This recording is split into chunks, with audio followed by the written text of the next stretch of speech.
great partner to chat with, Erica Huey, who is a human design expert. Erica brings her expertise looking at human design as energy, and I bring my expertise looking at humans in terms of their ability to connect with one another and oneself emotionally. So I'm the emotional intelligence practitioner, and Erica is the human design practitioner. Erica, how are you today? I am fantastic. Happy to be back with you I know. today. I love our HDEQ chats. HDEQ. Welcome everyone. Which Yeah, oh, yeah, we do have the tea. That's right. Well, I think it's important for us to kind of, this is all of our topics, I would say, are serious Yeah. and meaningful and worthwhile. But I think it's also just kind of cool to sit back with some of these heavier topics and have a lighter perspective on it, and therefore with our tea, because sometimes it can get a little bit heavy, and sometimes I have found that when things are a little bit too heavy, people check out. But if we can bring even a heavy topic and couch it in something that's easy to digest, then people will stick with us and listen, because what we have to say really is the transformation that people are looking for. Mhm. I totally agree with that. Anytime we're talking about anything as far as emotions or just being a human being, it feels heavy. For some reason, talking about being a human being and that full experience and that trajectory, it's Hmm. taboo or is shunned. Like, we can't Yeah. talk about the fact that we have feelings or we have thoughts or how we've experienced something that's different from someone else. So Hmm. that's why I enjoy our chats, because it gives us, I mean, we're human beings too, and then others get to witness and join in our conversation. So feel free to, leave notes in the comments or ask questions, and you could join us in the conversation. Oh yeah, yeah. I'm glad you mentioned that. We definitely want people to participate in this live and then after the fact. It's The just, playback, yeah, they could put yeah. comments in the comment section. Yeah. There's something else you said that I just want to point out before we dive into today's topic. And for especially because of today's topic, there's so many people who feel like being a human being is so hard. It's just hard. It is. And sometimes it is. And I think what we offer is a way to make living the human existence alive, Yeah. fruitful, purposeful, beneficial, and fun. You're allowed to have fun. Life is heavy. Some serious things we need to, face and overcome, but you're also allowed to have fun. That's synergy. I'm all about synergy. You could do both. Yeah. Yeah. Yeah. Well, let me kick off this great conversation by way of the former Surgeon General's declaration in 2023. Mm. The Surgeon General said that loneliness is a public health epidemic, and that startled a lot of people. Loneliness as a public epidemic. Now, when you think about public health epidemics, Wow. you think of diseases. Like we had a huge public health epidemic with what really was a pandemic, which was Hmm. COVID. Hmm. And that certainly stressed the life out of many of us. So we don't think about loneliness as a public health crisis or epidemic or anything like that, because loneliness is not really a thing people would think. It's not like, how do you cure loneliness? Do you take a shot? Do you take a pill? What? Do you go to the physical doctor for it? But this is what the Surgeon General declared.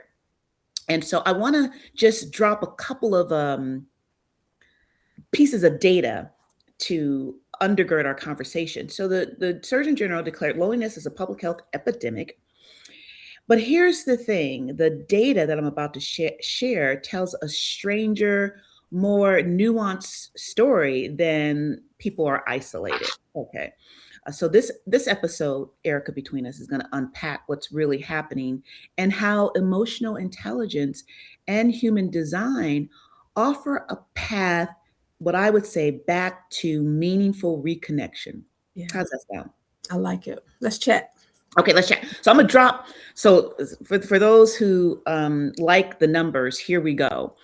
So 21% that were there was a survey that Harvard did, and so the numbers I'm going to give are the results of that survey. So 21% of those surveyed said that these are adults that they deal with serious loneliness.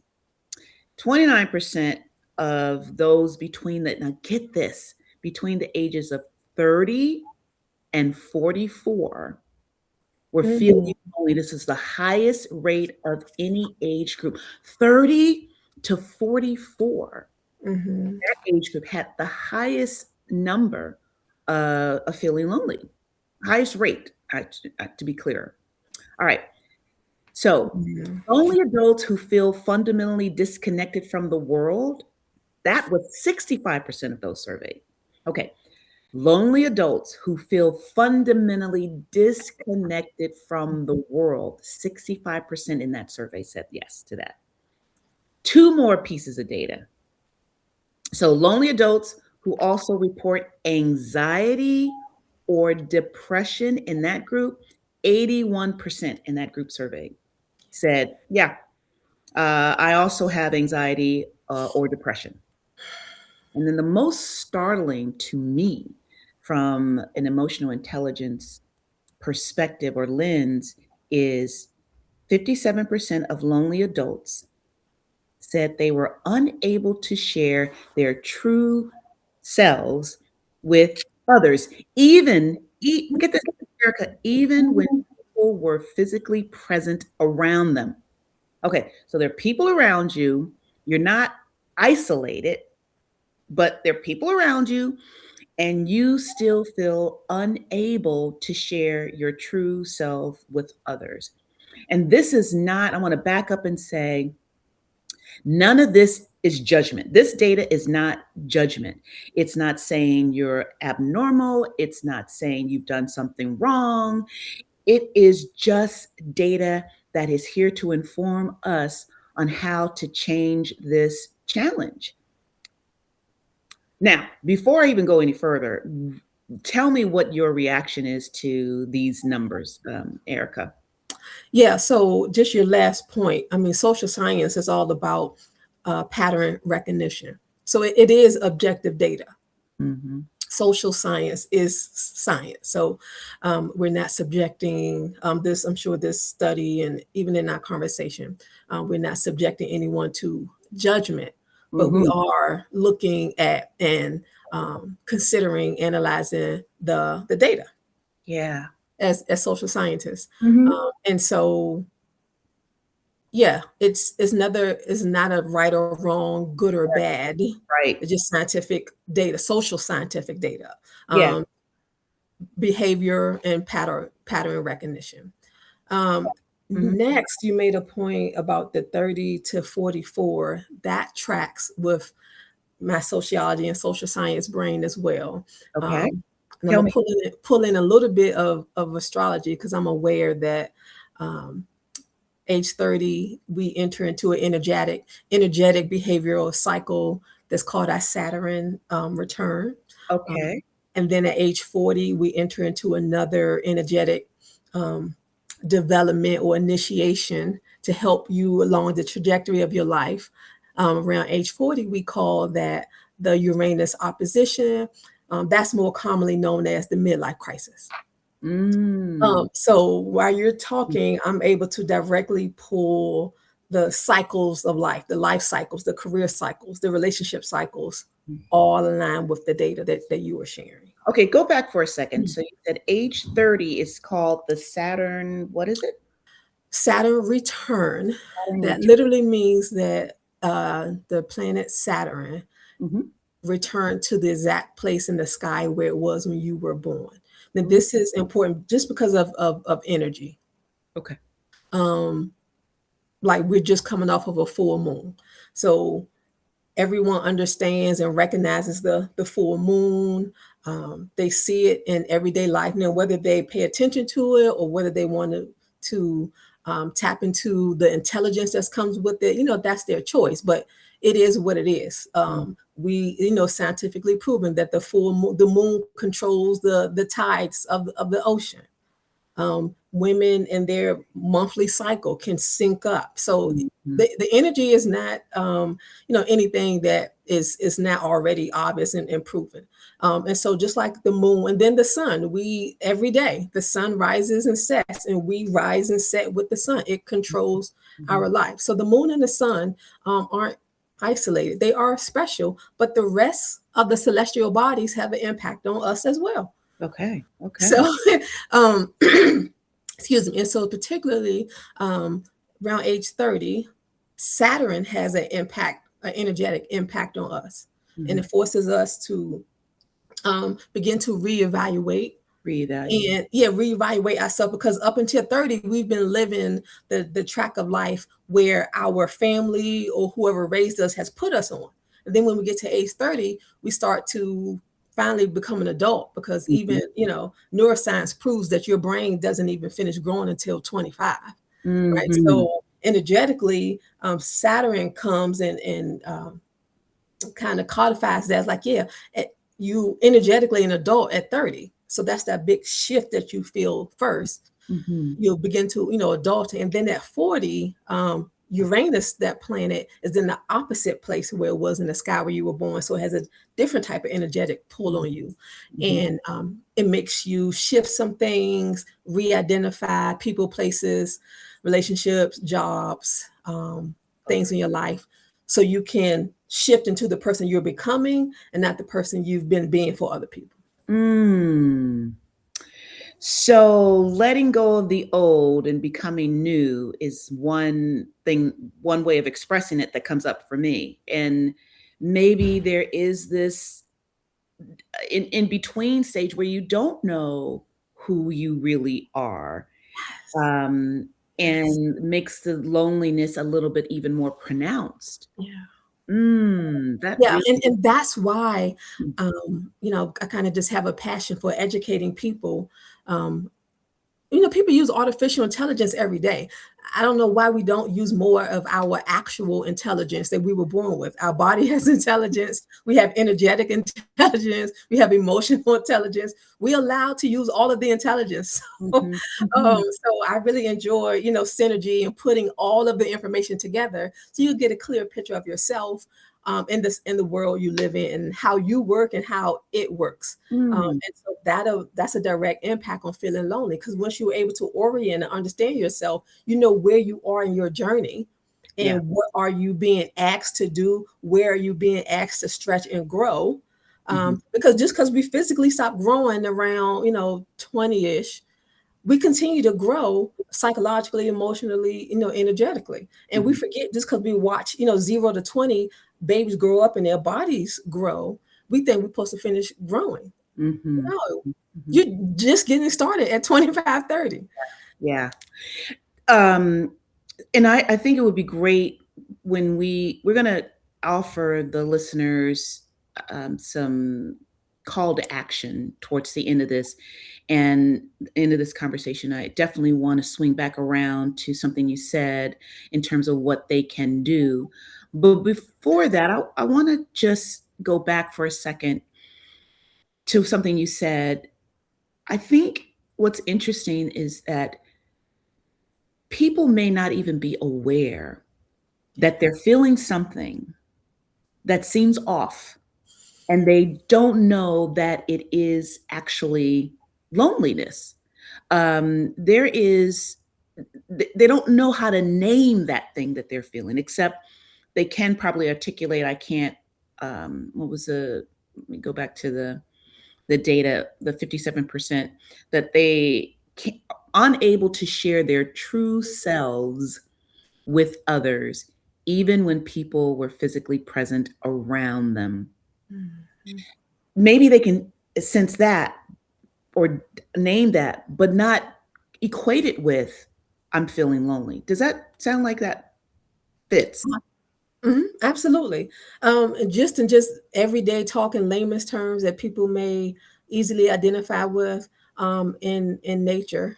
Um, like when a mama bird pushes the baby bird out of the nest, Uh-huh. she's making you uncomfortable, or she'll bring sticks, and so the nest isn't uncomfortable as comfortable as it used to be for the bird, and the bird will just kind of want to get out. Mm-hmm. So loneliness, I'm talking about environment is the point. The mother bird makes the environment uncomfortable to force the baby bird to grow and trust and fly on its own wings. Mm-hmm. So you do that for yourself, and your environment, your life, the people, places, and things in your life reflect that back to you when it's time for you to grow.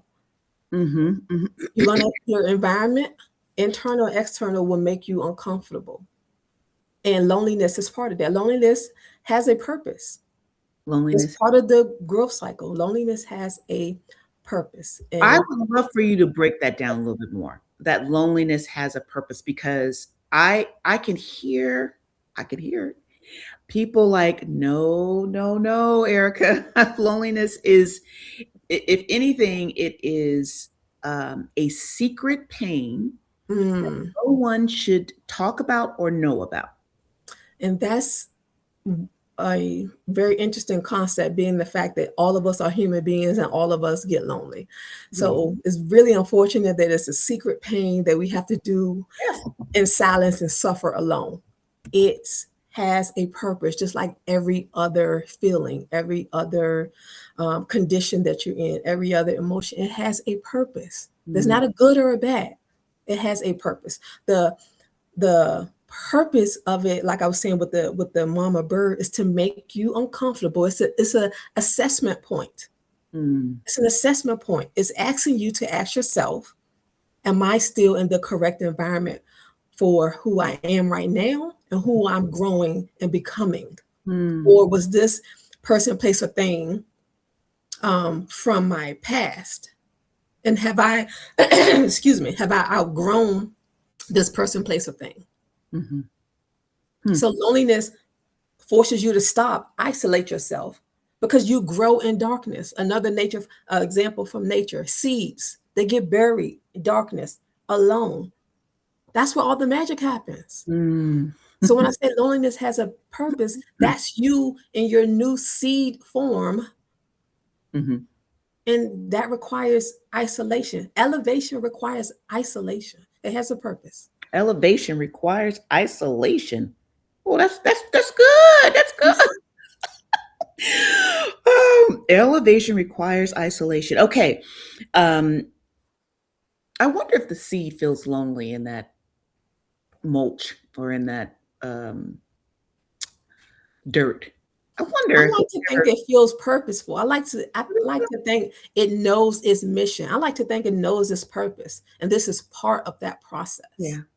Okay. So one of the things I wanted to do was at least let's let me back up. I should have done this at the beginning and kind of give a definition of what loneliness is from the Surgeon General's work. Okay, so loneliness is not simply, I'm going to just read it directly. It's not simply being alone. It is a subjective, keyword subjective, meaning it's not objective. It's what Mhm. goes on inside of you. It's a subjective, distressing experience that results from perceived Mm. isolation or inadequate, meaningful connections. Specifically, the gap between the kind of connection a person wants and what really they actually have. Wow, that's powerful. I feel like I need to say that again. It is a subjective, distressing experience that results from perceived isolation and inadequate, meaningful connections. Specifically, the gap between the kind of connection a person wants and what they actually have. That is extremely clear.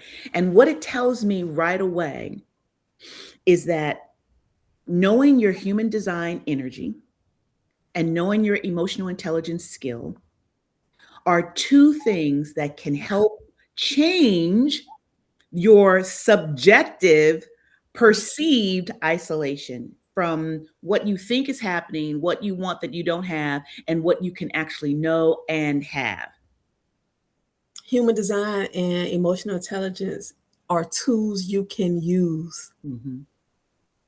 These Yeah. are tools you can use that you can strategically, Mm. logically, emotionally orient yourself. Yeah. So you're not the seed that's buried thinking, oh, it's dark. What am I supposed to be doing here? No one's here. You can be the seed that thinks, oh, I'm buried. Something's going to come out of this. Mm. I'm growing into something. Or Mm. like a caterpillar naturally isolates itself into the chrysalis. Mm. It knows that elevation to become a butterfly requires isolation. It naturally puts itself in isolation.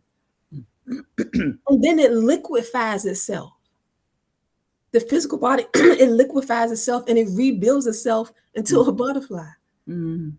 So isolation is required for transformation. Mm. Mm. Yeah, isolate. Yes. Well, elevation requires isolation. And what was that again? I just my instincts. I get the word and I give it to you. So We'll go back in the show notes I just and do this. said, yeah. Isolation is required for transformation as well as elevation. Yes. Yes, isolation is required for transformation. And so we don't want to minimize how painful Oh it yes. feels to be lonely. And again, distinguishing it from isolation. Lonely, you in the midst of people, but you still feel lonely. It's painful. And so for those of you who are listening to this and might be, keen into, maybe that's what I'm experiencing. If you even think you might be experiencing it, you probably are experiencing loneliness.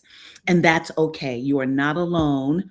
And Erica and I are here doing this piece because we want to offer you some tools to move through that loneliness, to reconnect with yourself, the new self, especially those between the 30 and the 44 years of age, and help you navigate this experience, this phase, maybe, because it doesn't have to define the rest of your life. So, Erica, tell me, just share a little bit about loneliness and the human design energy types, the 4/5 different energy types, and how that particular energy type might experience loneliness. And I'll go first. Okay. So, for those of you who have no idea, Erica did a human design analysis on me. And that just simply means that I gave her my date of birth, my date and year of birth, my location of birth, and my time of birth. Right. And it came up with some my human design type, but then Erica went further to explain and help me really understand what my human design energy type is, why it matters, why not knowing it has held me back in my life. And more specifically, there's some key element of my human design chart or profile, whichever word sounds right for you all, that addresses loneliness. Okay, so Erica, this is the first time I'm going to hear what it is that Erica's going to tell me. And I may either yay or be like, oh my God, I'm a lonely person. Oh my God. Okay, Erica.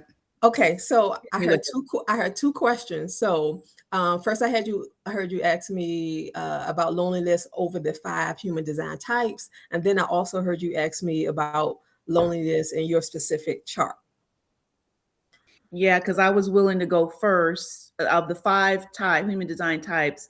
My type, I was willing asking you to kick it off with explaining how my type experiences loneliness, and then more specifically, my specific profile. Okay. And okay, go. So your type is a manifestor. That's your energetic type. Mm-hmm. And so a manifestor generally, I would say, will experience loneliness because their body language, their aura the Wi-Fi signal. We all put out our own Wi-Fi signal energetically. A manifestor's Wi-Fi signal that they broadcast out can be repelling, keeps people away. Oh, Jesus. And that's because they have a very important mission here. They are here to create things and birth things and blaze trails. And they can't do that if people are always in their way, in their face, or trying to stop them from doing that. Because other people can feel how powerful they are. And so it can feel lonely, but actually it's part of your design and it's part of your defense mechanism so you could do your job.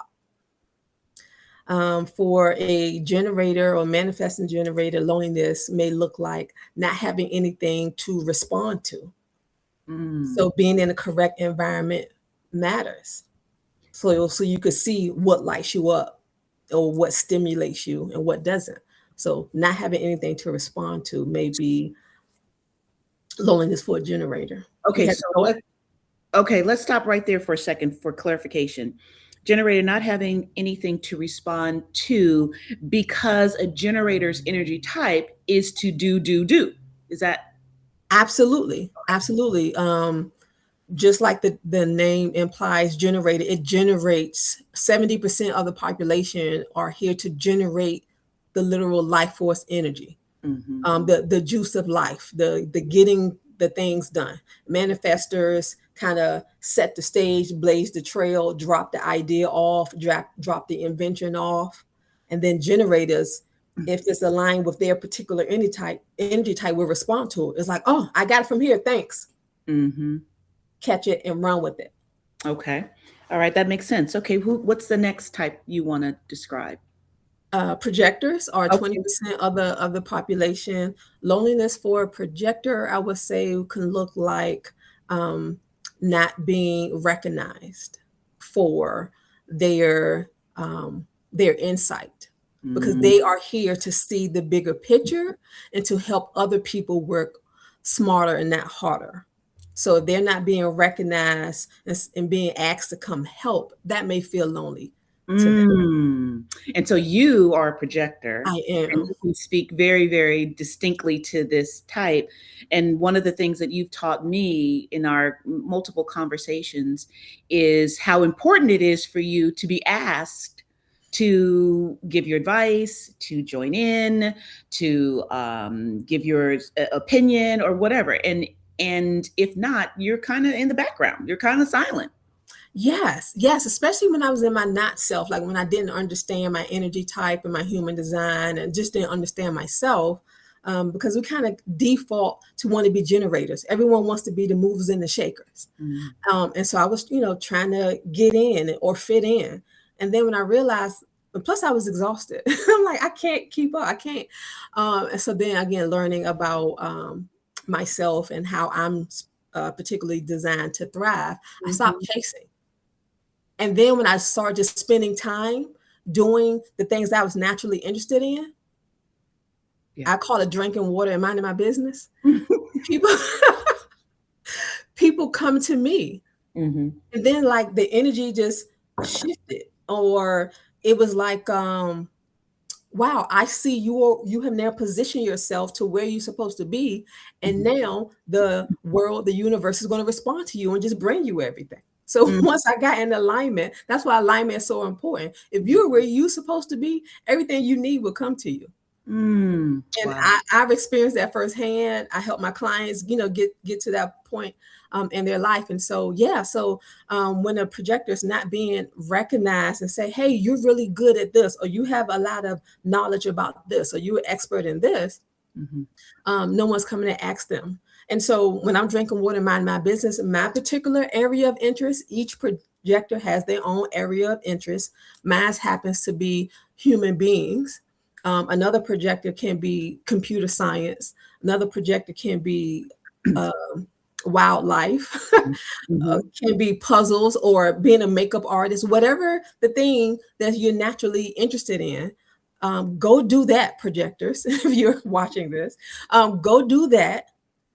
Get enthralled in that, and then the other types will come ask you when they're also interested in that or need a subject matter expert, they'll come get you and ask you to guide them. Mm-hmm.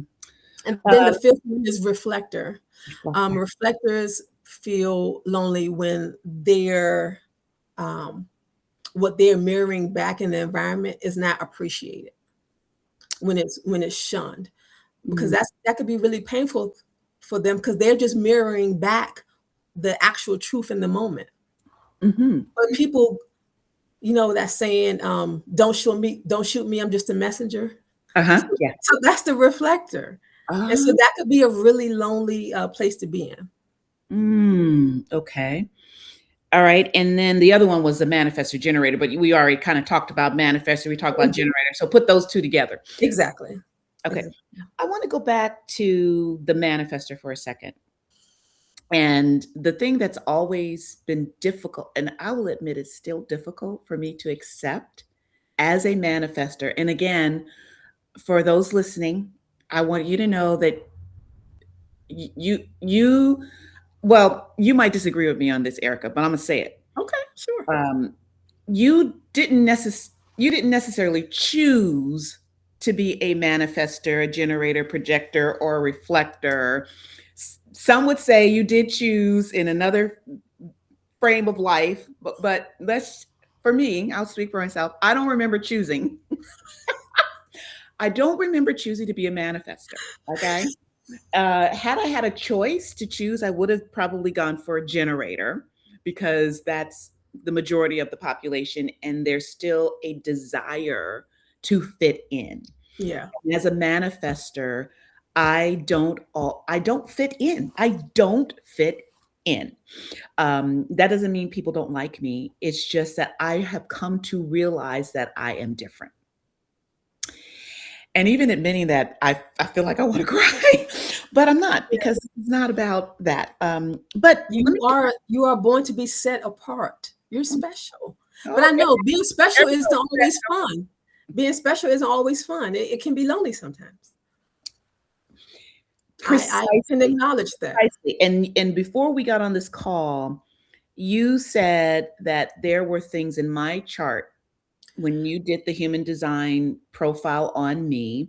There were some things that came up in my chart that point to loneliness. And I just want to know if you would share that briefly, what that is, what that means, and then we'll kind of give our audience some homework and call to action and call it a day.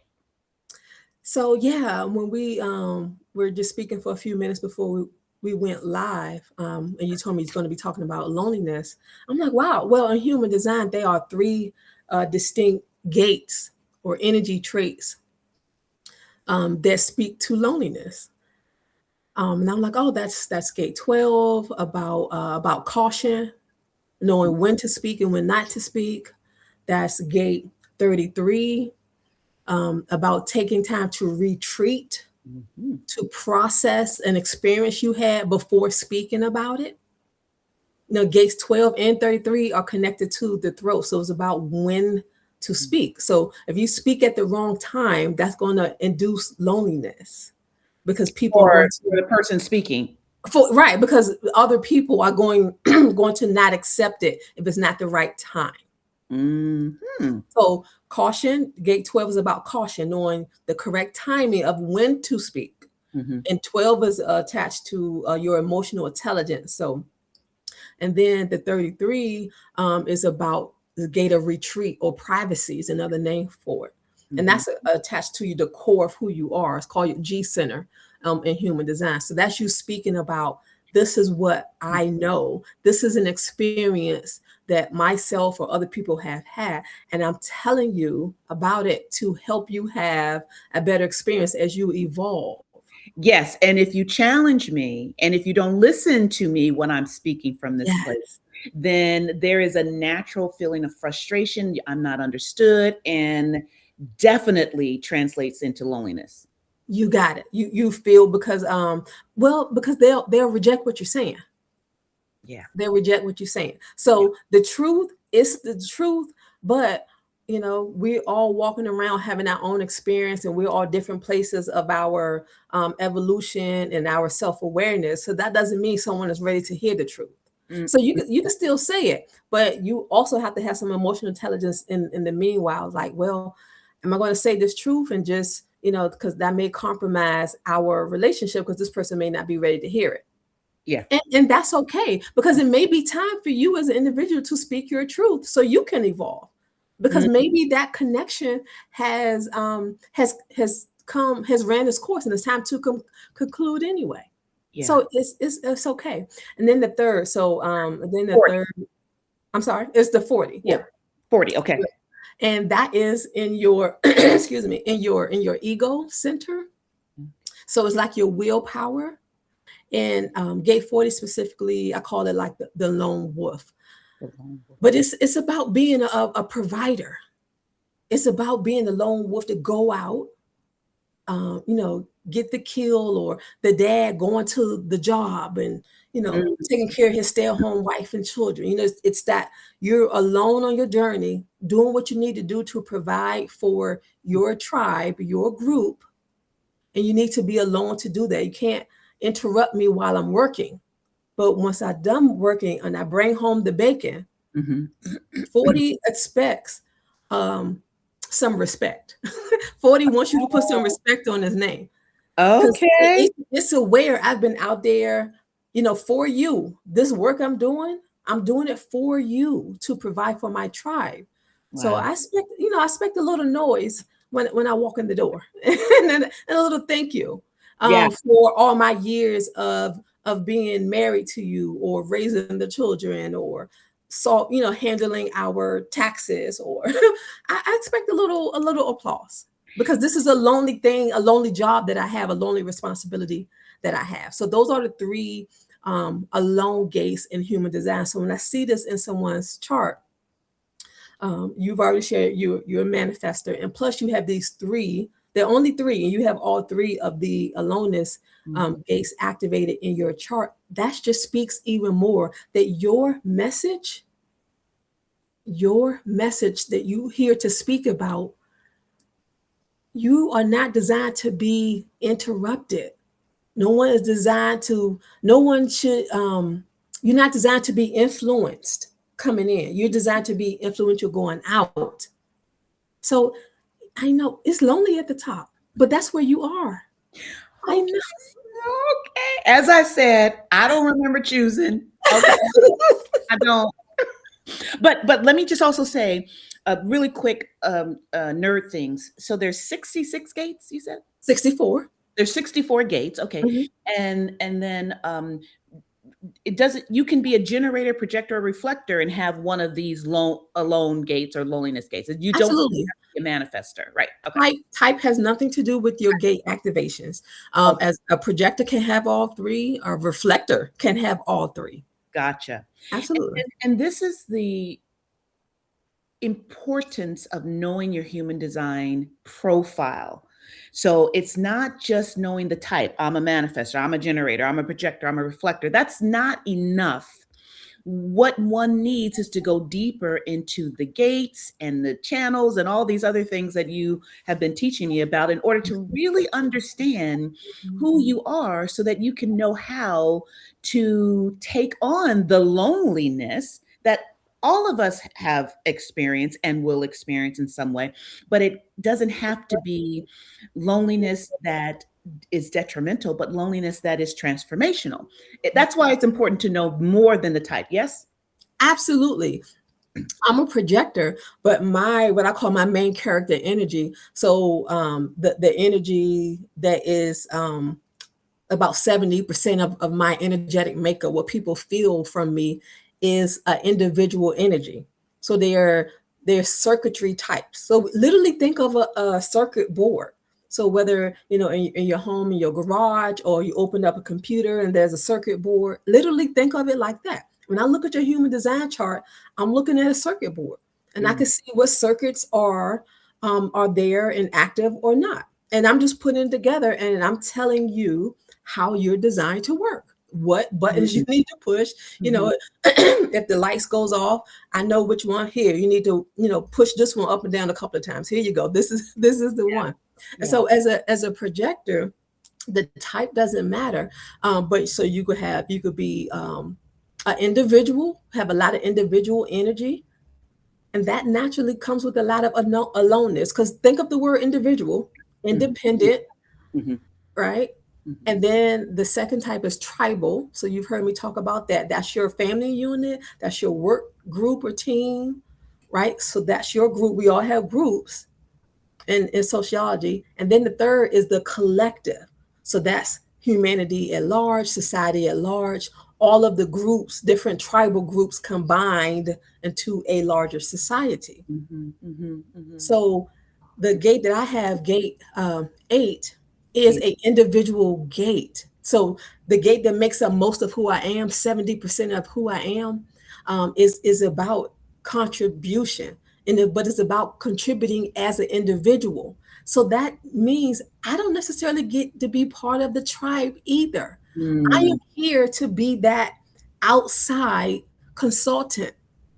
I'm not there. I did it, but I'm going to feel better and feel more aligned with my purpose when I work outside of a tribe, a group, and I'm able to project what I see when they ask me to into the group so they could work harder and not smarter. So whether it's a business, a couple, or individual, so I'm not here to be in the midst of it. And yes, that is lonely sometimes because Mhm. I'm drinking water and minding my business, which is great. I've learned to bask in that until someone asks me, "Hey, outsider, come in." Yeah. But until then, you feel like an outsider. Yeah, and I think you meant you can work smarter, not harder. Yes, thank you. Of Okay, course. okay. I just want because I don't wanna work any harder. No, no, It's already that is hard. the opposite. Definitely work smarter, not harder. And I mean smarter as in I'm inviting you to use all of the available intelligence Yeah. that you have, not just artificial intelligence. Use your emotional intelligence, all of your smarts. You're allowed to use them. So so you don't have one of the alone gates. You don't have a 12, 33, or a 40 in your chart. I have a 33. Oh, you do? Mhm. Okay. Oh, And okay. this 33 is attached to the throat energy, so it's about speaking. About So when I mastered this a couple of years ago of knowing when to speak, 33 means it's retreat and privacy. okay. So even like we doing these lives now, it's kind of adjacent to my alignedness, my alignment, because I am designed. My 33 tells me to have an experience, process it in private, Mhm. retreat, and Mm. then speak about it. So Mm. my communication style, and I've experimented with this. I prefer to write because That's that honors my 33. yeah. Well, you know what? That makes so much sense because those listening don't know the behind the scenes between us. And so I'm going to give you a little bit of insight I'm going to give them a little bit of insight based on what you just Sure. said. So when when Erica and I were like we first go on Zoom, talk about what we're going to talk about, and then we go on Substack, we go live on this.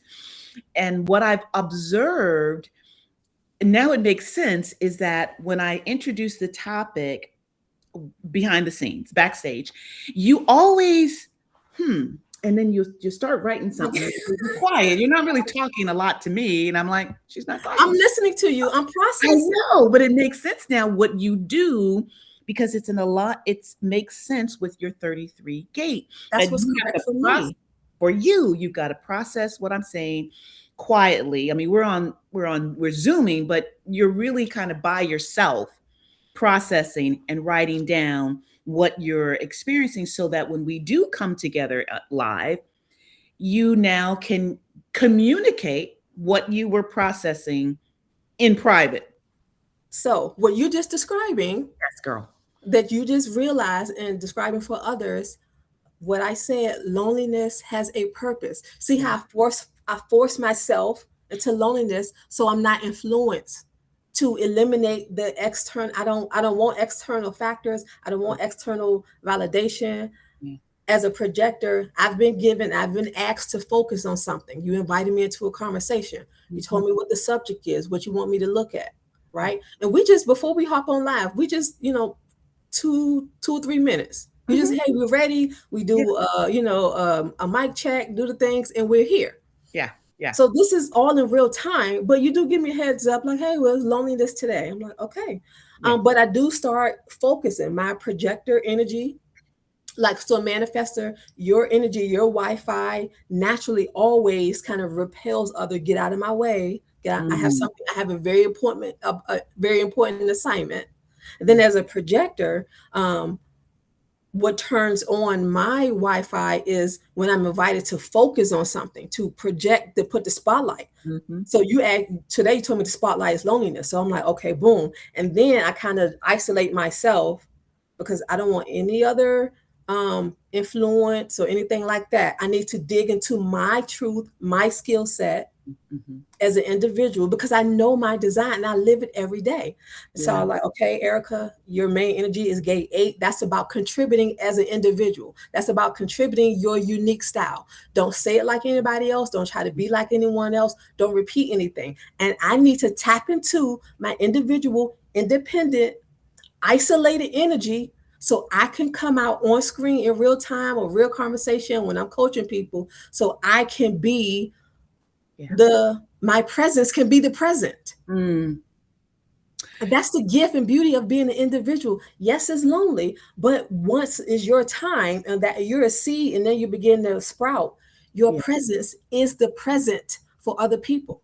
The flower has bloomed now because you did not allow anyone else to interrupt you when you were germinating. That's So exactly what happened. that is really so interesting and so profound. So let me forgive me for putting you on the spot for a second. Um, so you experience loneliness, but not in the way the Surgeon General defines as an epidemic. You don't I use it as a tool. Yeah. And the advantage of using it as a tool is because you understand your human design energy, your human design type. You know this back and back of your Yes. okay. That I hope everyone got that. Yeah. Because in the absence of knowing your human design type, you can see this challenge and many other life challenges in a depleting and debilitating and disempowering way. When you know your human design type, you are therefore empowered to take these challenges and turn them around into something that can be meaningful, that can connect you to yourself and to others, where loneliness is not the thing that takes you down, but builds you up. Oh, love it. Love it. Okay. Loneliness has a purpose. You even see it in songwriters. One of my favorite musicians is Mary J. Blige, and I was like, oh, of course I want her to be, happiness and health and all of the things, Yeah. But I've learned over the years watching her, when she goes through a breakthrough, a breakup. Oh, we're about to have a fire album after this. Mm. She's going to isolate herself. She's going to write about it. Wow. Or Beyonce, she tells about her life in isolation, then when it's ready, just expresses as an individual. Yeah. Yeah. Yeah. So they Yeah. use the loneliness as a tool. So whether it's human design or whether you just born to a family or environment where you're encouraged to be an individual. So Mm-hmm. loneliness is all about you not tapping into the fact and embodying and accepting the fact that, wow, I need to be independent in this moment, in this thing. Mm-hmm. Mm-hmm. So the Braxton sisters, the singing groups, they started off as sisters, but they knew and accepted that Toni Braxton has to isolate herself to elevate. Mm-hmm. And Mm. she's still attached to her tribe, so she went back and got the rest of them. Yeah. But they accepted, like, okay, there's going to be some isolation and some individualism that the public is calling for, and we need to allow for that. Yeah. Yeah. No, that's really good. And from an emotional intelligence lens, so just again to define, emotional intelligence is the ability to recognize and understand your emotions, manage them, and influence the emotions of others. So I just want to just throw that definition down when I say emotional intelligence for those who are listening, so that we're on the same page of what it means. Now, in the emotional intelligence, from the emotional intelligence lens, um, it being an ability, which is the same as a skill, which means something you develop, you pay attention to, you build, you develop. One of the most important skills is self awareness. It Mm, is actually an emotional intelligence skill. And in the absence of self awareness, how you see yourself, how you perceive yourself, then we can never really get to living an empowered life if you're not aware of how you feel, who you are, how you respect yourself. Loneliness will be a beast that mm, overtakes you in the absence of self-awareness, and something as simple as I mentioned this earlier, that some people don't even are not even aware that they're alone. They feel lonely. One important thing is to be able to say, I feel lonely. I feel alone. Like sometimes that's enough. If you can name it, you can tame it. And the key here in the self awareness skill set is to be able to say what you feel and to get as accurate with that as possible. Because when you can, then you can start the journey to changing that feeling or using that feeling to empower you. So, human design, definitely need to know your energy type. Emotional intelligence is a function of being able to use that design type to reconnect and feel like you have a meaning in this life when you're in operation with other people. That's what I want to say about emotional intelligence. I love it. I love it. So let's wrap this up. Let's What's your biggest takeaway? And then what would you say people should do now? What's the call to action? So biggest takeaway and your call to action. And I'll do the same.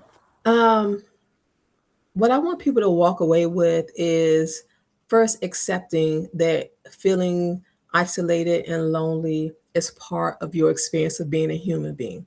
You're not wrong for it. There's nothing wrong with you. You're not broken. You're just disoriented. Mm, Lonely is kind of like feeling lost. So think of yourself like being in a new mall or a new airport. You mhm, could feel lonely, isolated, lost until you find, that board, that directory board that says you are here. mhm, mhm, And then you can orient yourself. I'm no longer lost. I'm no longer isolated. I am here. Okay, now where do I need to go next? Oh, I mm. need to go to terminal A. In everyday life, I am here. I just I don't know, I just graduated. I just finished a relationship. I whatever, right? Yeah. Just became an empty nester. Whatever your thing is, you need to orient yourself to where you are in life. I am here. Okay, so let's accept that, breathe on that, take a breath, accept the need for isolation. And this is a little time to be independent because you get to decide. You can use this as a tool, use your emotional intelligence as a tool to say, where do I want to go next? What are my next steps to the person I'm becoming? That's Mhm, what I need to focus on. What type of plant am I going to grow into, with me being a seed? I'm a caterpillar. Okay, I need to go on my chrysalis now because now the next stage of my life is being a butterfly. I need to focus on that. mm, mhm. So I just want to encourage people that it has a purpose. What is the word people use to describe? It's not a sadness, but it's a melancholy. I Okay. think, yeah, Mhm, is the word. So it's a purpose to it. mhm, mm. Creation is an on switch and an off switch. Yeah.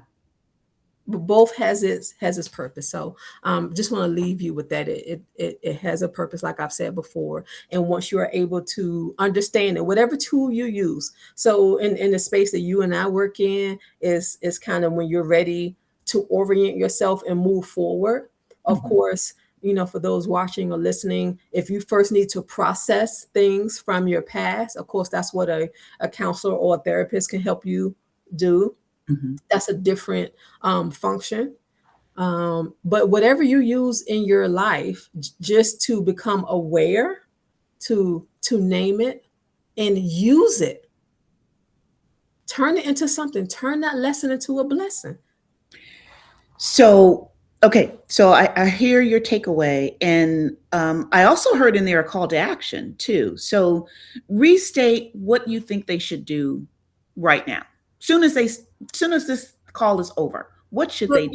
well, if you're interested in the way that I use the tool of human design to orient you, Mm. I invite you to my website. I invite you to a one-on-one session with me, Mhm. satorisynergy.com. You can find my I have a library of things that you can read. My YouTube link is there. You can go watch videos that talk about this. You may be watching this on YouTube right now. Mhm. So go check out me and Pamela Elaine's prior videos on different topics. So I offer orientation, and then of course, like I said, I'm available for a one-on-one. Pamela Elaine mentioned her human design analysis session, so I'm happy to do that for you as well. Game changer, game changer, human design analysis for sure. So thank you for that. I would say my biggest takeaway is actually something you said, that isolation requires transformation. And loneliness you can look at as the experience you need to transform it. And I don't know, I think most of us want a transformed life. Whether we say it out loud or we say it privately to ourselves, we want something new, something different, something fresh. And I believe that loneliness can be that thing that helps you transform. So we take something that's hard and painful and debilitating and turn that around to meaningfulness and connection. And I definitely would say the call to action for that is the human design analysis, because actually I'm gonna give two big takeaways, and I think I'm gonna try to tie this in together. Because as I quoted at the beginning, 57% of lonely adults say they were unable to share their true selves with others. And I would say, do you know what your true self is? Oh, You may think you know because of the conditioning you received as a child, and you carry that on into your 20s and 30s and 40s and 50s, some of us. But do you really know your true self? And I think you cannot say you do unless you know your human design type and know how to use that type in an emotional intelligence profile or assessment the same way. So my call to action is know your human design type. Um, and the second call to action is know how emotionally intelligent you are as a measure of your skill set as well. And there's lots of books on emotional intelligence. One is by Dr. Daniel Goleman. It's great. One is by Dr. Travis Bradbury. It's great. So you can learn about what emotional intelligence is from theory and concept and application. And then if you want to get serious about it and you're like, I understand what emotional intelligence is, I want to know how smart I am emotionally, then there's information that you can get from my website as well, and do an emotional intelligence assessment if that's what you want. If you want to go deeper and get really specific, that would be another call to action. I love it. Perfectly said. Thank you again for the Erica and Pamela Elaine chat with T. And we'll see everyone next time. Thanks for hanging out with us. Bye bye, everyone. Bye.